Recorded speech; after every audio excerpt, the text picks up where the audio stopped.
大家好，我是周文强老师，欢迎来到我们今天的创业亲子训练营第6课。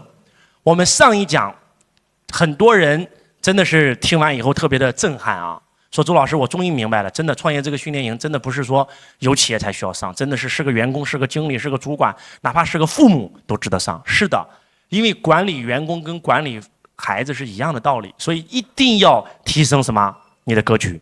你的格局就是你的结局，你的格局就是你的使命，你的使命就是你的能量啊！而且这是道，这是核心，可以这样讲，这个金字塔整懂了，你就把所有东西都整懂了。这是起心动念，这是原点。我再说一遍，道生一，一生二，二生三，三生万物。如果这个没有，我教你境界没用。我教你如何打造团队没用，我教你如何管理员工没用，我教你如何分股权没用，你连格局都没有，我教你分股权，你下得去手吗？你像我一样把80%的股权分出去，每年分出大几千万，你受得了吗？你受不了。所以说大家一定要明白，那就是这是道，这是核心，这是核心中的核心，这个没有什么都没有，都是零，就这个没有就是零，而且就是叫成也萧何，败也萧何。你如果不是从自私自利的这个境界上升到了为家族，你不可能创业，你不可能这么有动力，你不可能成为公司的 top sales， 你不可能今天买房买车，就是因为你有强大的为家族的动力，你希望让父母过上好生活，让妻儿老小过上好生活，所以你才能够那个动力跟别人不一样，你有强烈的企图心啊！而且这个时间节点越早升起这个，你的成就越大。我曾经在我的经营之道课程现场做过调查，我说你们现在是创业的请举手，80%。我说你们为什么创业？想象一下，是哪个节点让你做了个决定，你准备创业？啊，所有同学回答的惊奇一致，就是我看到了父母这个工作的那一瞬间，就是我看到了家里要债那一瞬间，就是看到父亲含冤入狱的那一瞬间，升起了梦想，我要成为家族的骄傲，我要拯救家族。就是那个点让他们不一样了，让他们开始从那天起就不一样了。就像当年我虽然是个员工，但是我跟那些员工有什么不一样呢？他们都认为在为老板干，到点下班，而只有我认为我在为谁干？为自己干。为自己干的肯定动力无穷啊！我很清楚，我今天打工只是我的一个阶段，是为了我累积经验值的一个阶段而已。所以整个视角就完全不一样了，那不开玩笑。所以每一次老板在做决策的时候，我都会假装一下，如果我是老板，我会怎么做？我以前在一个公司上班，我们那个老板经常会问一个问题，说大家你们都说一下你们的意见。张总说了，李总说了啊，我那个时候只是个普通的雇员，我也说。但是我们说完以后啊，噼里啪啦、嘁里咔嚓就被老板屌一顿，然后他就开始说他的想法，导致到最后每一次老板问，哎，你们都说一下你们的想法，没有一个人说了。啊，当年我跟那个我的一个好兄弟啊，在一家公司上班，我就跟他讲了，我说这一次我跟你讲，我绝对不说啊，每次说完也没用，还屌我不说啊。然后呢，结果这一次又开始了，你们有什么说法想法？没人说啊。然后呢，看到没人说，就看到我了，文强，你有什么想法？我就心想憋着，我说不能说，憋着。结果我实在受不了了，我就噼里啪啦、嘁里咔啦又开始怼。讲完以后，老板又把我噼里咔啦、嘁里咔啦骂一顿，然后按照他的想法继续做了。但是请问下一次我还是会说，为什么？因为我把那个公司当成我自己的公司，我把那个公司当成自己的公司，对我有什么好处你知道吗？你知道那个时候我是怎么想的吗？我的想法就是，我老师说了，我们每一个人创业都要失去自己前3家公司。既然是这样，我就把别人的创业公司当成我的创业公司，要失去别人的公司，不失去我的公司多好。我当时就这么想的。所以在座各位，我就问你们一个问题啊，你们现在是员工，但是如果你把自己当成这个企业的老板，你有损失吗？你有个毛线损失啊！你不但没有损失，有可能因为你把这个公司当成你的公司，你反而变成公司股东啊，有没有这样的可能性？就算你没有变成这个公司的股东，因为你把自己当老板，所以你有了做老板的经验。你看我当时就是，哎，我们张总这样想，我是这样想，到最后结果证明张总对了啊，我明白了，下次遇到这种情况我应该这么想。但是这一次呢，哎，张总这么想，我这么想，到最后发现结果是我对了，我就知道啊，下次我做老板做决策应该这么做。这叫累积经验值啊，朋友们。所以从今天起，我不管你是干啥的，哪怕你是打工的，一定要把企业当成你自己的企业。只有这样，你才能做大；只有这样，你才能成事。一定要提升自己的格局啊！但是我要讲的重点不在这儿，我要讲的重点就是，你是因为为家族、为父母，所以你崛起了。但是你死也死在这上面。如果你不成长的话，你们这句话能听懂吗？你是因为魏家族，所以你创了业，所以你有强大的动力，所以你赚了钱。但是当你赚到钱以后，你突然发现我没有动力了。为什么很多老板创业以后没有动力了呢？房子车子都有了，我没有动力了呀。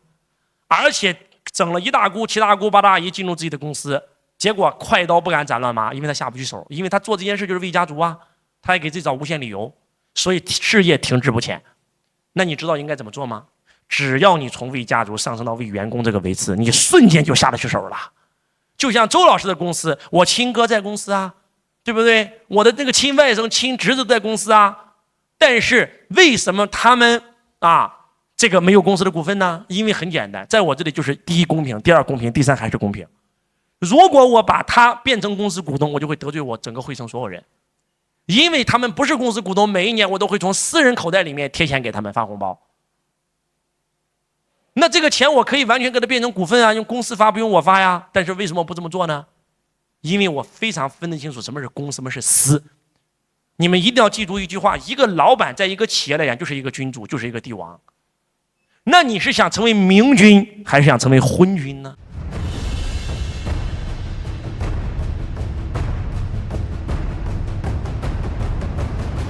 来写上什么是明君。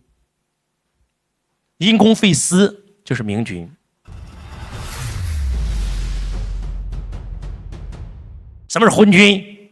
因私废公就是昏君。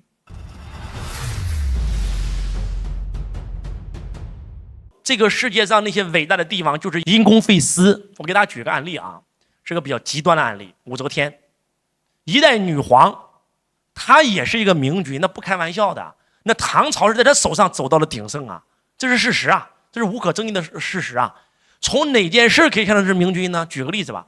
就是这个武则天呢，她养了很多男宠，这些男宠她非常爱啊，要啥给啥啊，甚至她的一个男宠把她的明堂烧了，她都舍不得杀他，很正常，她就很爱这几个男人。结果有这么一天啊，她的最宠爱的那个男宠在进宫见驾的时候呢，跟当朝的宰相撞住了，撞住以后呢，他不让他，他也不让他。结果这个时候呢，仗着皇帝对他宠信就很生气，就下轿了。下完轿以后就说：“凭什么不给我让？”然后那个宰相上来就没看他，直接一巴掌扇到他脸上了。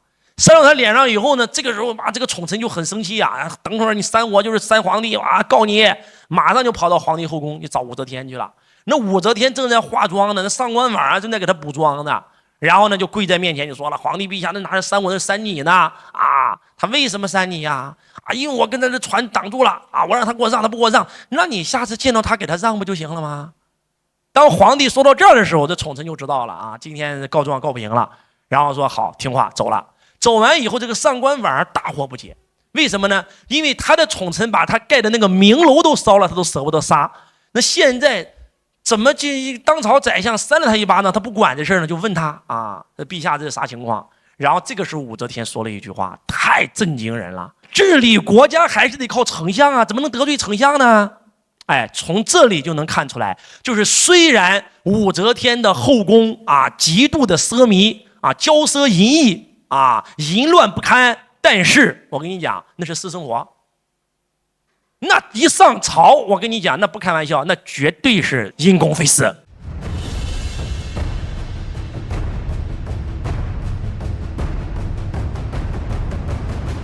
我们再来看一看啊，我都不想举这个案例，但是为了你们啊，为了拯救你们，我都举我们自己家的案例，好吧？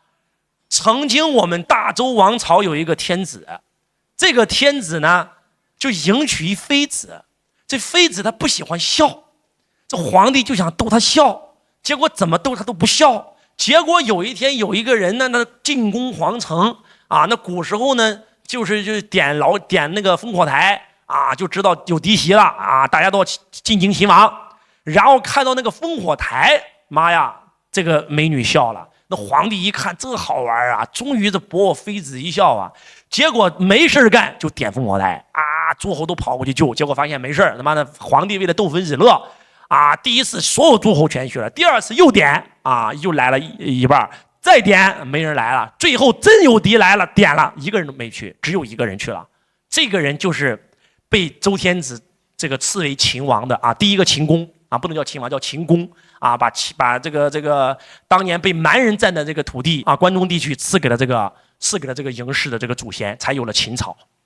所以说他就失了皇位呀，这叫什么？典型的因私废公。